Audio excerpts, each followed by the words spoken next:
Good afternoon from Blacksburg, Virginia. This is Anmol Haque. I'm a third year PhD student at Virginia Tech in the Department of Civil and Environmental Engineering, advised by Dr. Jennifer Irish. I would like to thank the organizers of ICC for giving us the opportunity to still present through this virtual mode during this pandemic. While unfortunate that we couldn't attend it in person, the experience of presenting in a virtual platform has been unique. I'm honored to present today's topic of my presentation: interdependencies between physical and social vulnerability in a storm risk assessment framework applied to Hampton Roads, Virginia. Before I go deeper into the presentation, here is what I plan to discuss in the following presentation. I'm going to discuss a bit on the background and motivation as to why we thought this topic was important and required a spotlight. I'm also going to discuss the objectives, hypothesis, methods, and some preliminary results from this study. Millions of people are affected globally due to hurricanes, either injured, made homeless, displaced, or evacuated. The eastern coast of the US and Gulf of Mexico alone suffers from about an estimated $10 billion in annual hurricane losses every year, Hurricane Katrina being the costliest of all. However, more than one-third of its population live near the coasts. Not only locally, there has been an increase in coastal population globally, irrespective of the danger and damages caused every year. Risk assessment frameworks such as HAZUS-MH have been used globally to estimate potential losses like physical damage, economic loss, etc. due to hurricane hazards for alleviating the impacts in coastal communities and better preparing them for hurricanes.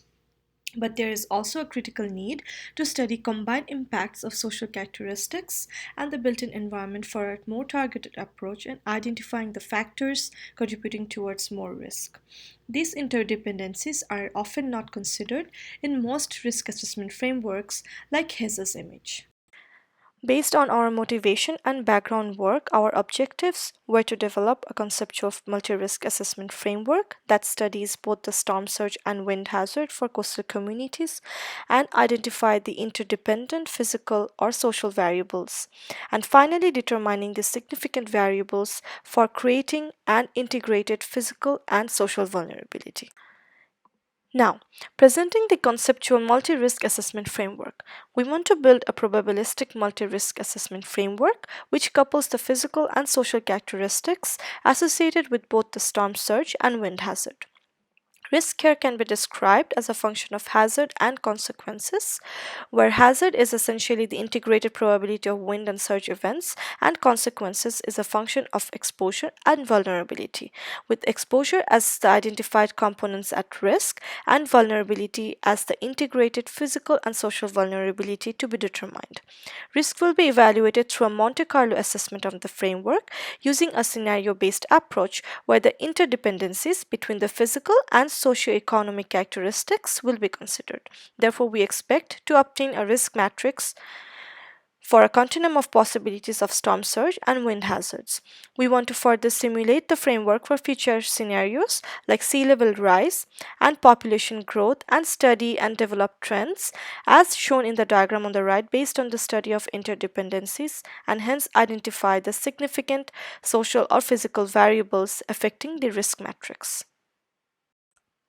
In order to carry out our study, first we used HAZUS, a risk assessment framework, to study the impacts of a historic Hurricane Ian on Norfolk, Virginia. We determined social vulnerability index using the Susan-Gatter method using 13 variables. The dark zones on the top left panel of the image show high social vulnerability and vice versa. Then we extracted damage information from HAZUS using the flood depth and fragility functions. The damage map can also be assessed in a similar way on the top right panel of the diagram.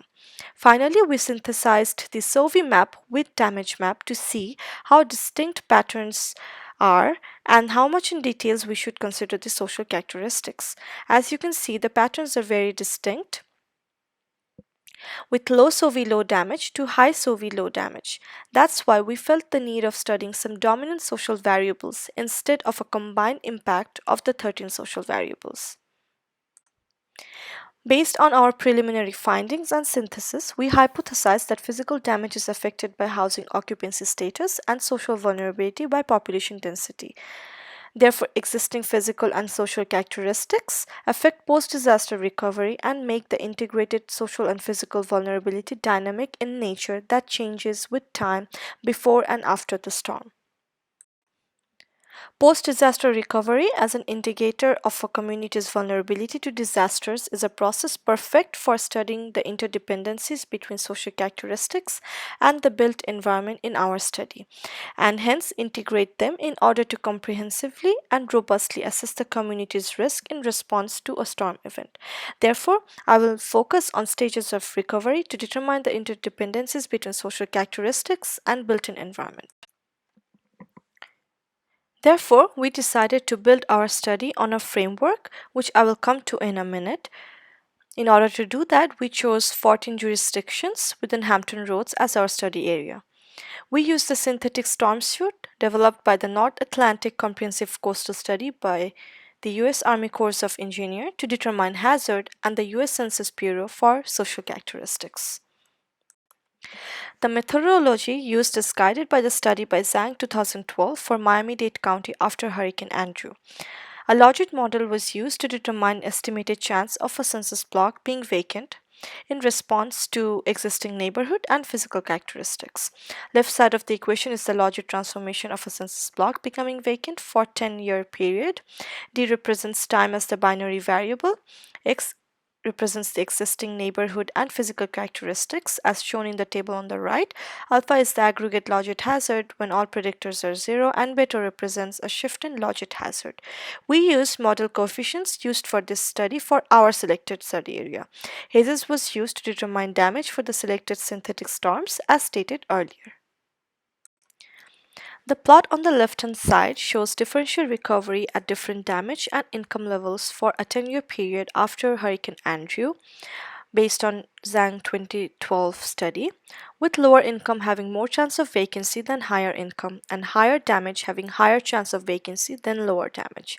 We replicated the results even though the scale was not the same as the study and found similar trends with our data as shown on the right.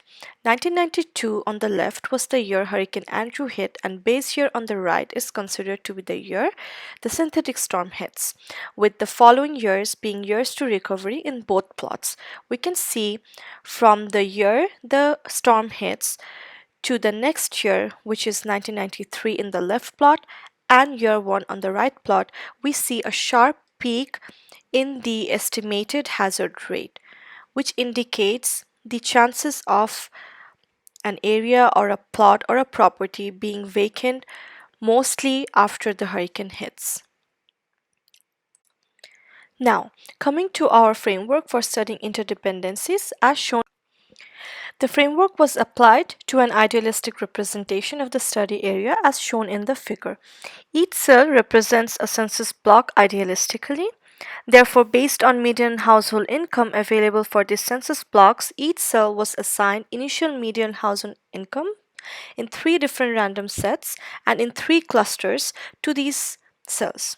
Damage was assigned hypothetically to each cell by uniformly distributing damage percentage, with damage being the highest at the coast and decreasing further inland.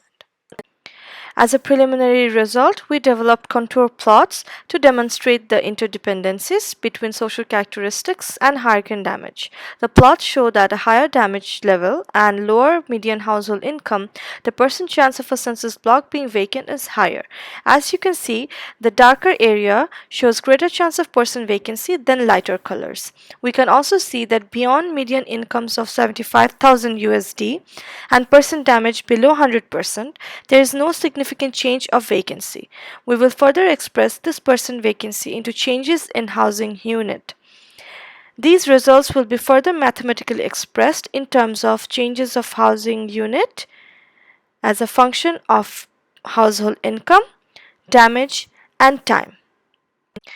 Coming to some concluding remarks, based on our study, we found that the median household income and hurricane damage combinedly affect the post-disaster recovery stage. Also, there are thresholds for both median household income and damage beyond or below which, respectively, estimated vacancy rate does not change.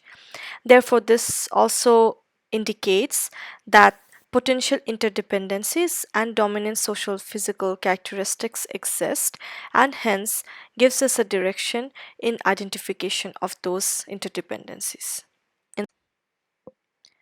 I would like to thank NSF for funding our research through Disaster Resilience and Risk Management Program, Center for Geospatial Information Technology for providing the lab facilities that was required for running the simulations, and Center for Coastal Studies for collaboration during this work. Thank you everyone for listening to my presentation. I'm happy to answer any of your questions. Below is given my email ID so that you can contact with me after the presentation. Thank you so much. The figure, we will use logic transformation model to study changes in housing units rather than the estimated chance of vacancy over a time period of 2, 5 and 10 years. In order to study interdependencies, we have selected median household income, representative of one of Susan Cutter's 13 variables for calculation of SOVI, as the social variable. Hence, changes in housing unit will be used as an indicator of housing recovery and will be expressed as a function of income, damage, and time.